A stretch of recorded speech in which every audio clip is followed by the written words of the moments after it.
Schools, hospitals, and businesses were all shut down. So what they did was they forced everyone at gunpoint out of the cities. Even people who wore glasses were killed. My parents were among those who had to leave everything behind. What was the biggest difference you noticed between Australia and Cambodia? Hey guys, welcome back to another YouTube video. Hope everyone is well. Today I'll be sharing the migration story of someone who has moved to Australia. You hear about their journey, the challenges they faced, why they moved, and how life has changed since arriving. Migration is a big part of many people's lives, and through this story we hope to understand it better.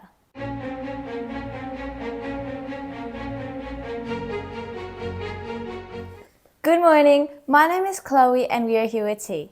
Thank you for being here, T. Thank you for having me. T, can you start by telling us a little bit about yourself? I was born in Cambodia in 1980, just a year after the Khmer Rouge era ended. What was the Khmer Rouge era? According to my parents, it was the darkest time in Cambodia's history.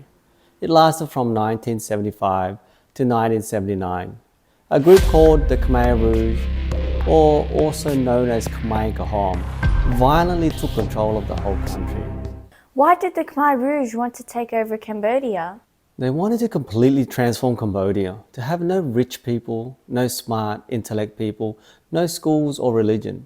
They wanted to start all over again and make everyone live as farmers.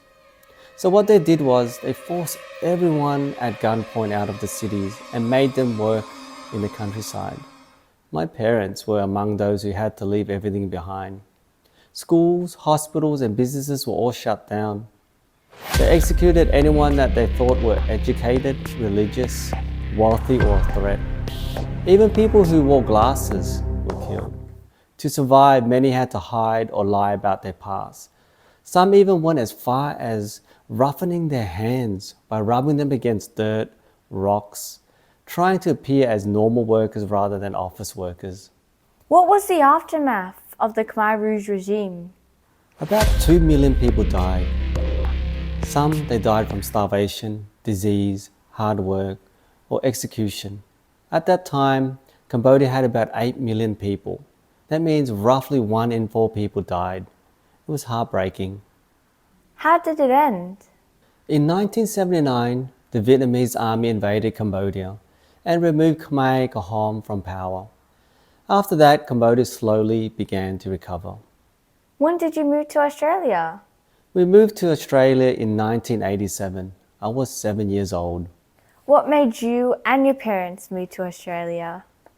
After surviving the trauma of the Khmer Rouge, my parents made a promise to themselves that they would never ever go through something like that again. And because now that they had 4 kids to protect, they were even more determined to find a safe and better future for us. So over the years, they looked for every possible way to leave Cambodia and move abroad. It was around 1986 or 1987, we were offered a chance to go to America because of my dad's profession as a dentist. But to everyone's surprise, he turned it down. He wanted to go to Australia instead, where his side of the family was already living. In some way, it felt like God was watching over us. It wasn't long before we received the good news. My dad's family in Australia had successfully sponsored us to come. It felt like our prayers were answered.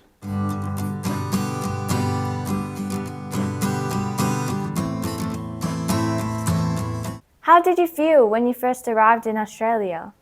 I remember feeling very happy, mostly because both my parents were so happy to finally have the chance to start a new life here in Australia. Their happiness gave me a sense of comfort and hope, even if I didn't fully understand the journey we had just been through. What was the biggest difference you noticed between Australia and Cambodia? I remember saying to my mum, "It's so cold here. We had to wear so many layers just to keep warm." It was such a big change from Cambodia, where it was always hot, and it was normal for boys to run around with no shirt. Another thing that amazed me was when my dad took me on a tour to my new school. We came across a row of drinking taps, and I was completely fascinated. I couldn't believe there was clean, fresh water available right here at school, and you could drink it any time. You see, at the time, Cambodia didn't have something like that. It was still struggling to get clean water across the country, let alone have multiple drinking taps at school. It was such a small thing, but it left a big impression on me. What were some of the hardest things about moving to Australia? In my case, it was definitely the language barrier. I remember when I first started school, I couldn't understand what the teachers were saying, and of course, they couldn't understand me either. We had to rely on reading each other's body language to communicate. It was quite funny at the time. Oh, so then how did you overcome this challenge of not being able to communicate? Well, at the time, the teacher spoke with my parents and they decided to send me to an English language school. Thankfully, since I was still quite young and my brain was like a sponge, I was able to pick up the language quickly. After a year or so, I was able to transfer back to normal primary school and continue my education with more confidence. What do you enjoy most about living here in Australia? I guess the peacefulness. Life here feels safe and secure, something that's very important to my family, especially after where we came from. It's also very clean, well organized, and the people are mostly kind and respectful. But what I appreciate most is the freedom and the endless opportunities Australia offers. There's so many choices here when it comes to education, work, and lifestyle. You can dream big here, and with hard work, you'll actually have a chance to achieve it. Did you find it easy to make friends or feel part of the community? I was quite lucky. I was able to make friends easily at school. Even with the language barrier early on, I was still able to quickly fit in. As for my parents, they found a sense of comfort and connection through the Cambodian temple. They weren't there often, and I think it really helped them cope with the transition. It allowed them to stay connected to their roots while slowly adjusting to the new life here in Australia. Do you still feel connected to your cultures and traditions? Yes, definitely. I think it's so important to always remember where you come from. Staying connected to my culture has really helped shape the way I raise my kids. We've been back to Cambodia as a family a few times now, and every time we go, I make sure to show my kids how their father, grandparents, and great-grandparents used to live. In a way, I believe it helps keep them grounded. It reminds them how fortunate they are to have been born in Australia, to grow up in a safe and wonderful country, and not to have to experience the hardship that their previous generation went through. What advice would you give to someone who is planning to move to a new country? I would say be patient and open-minded. Moving to a new country is never easy. There will be challenges, especially with language, culture, starting over.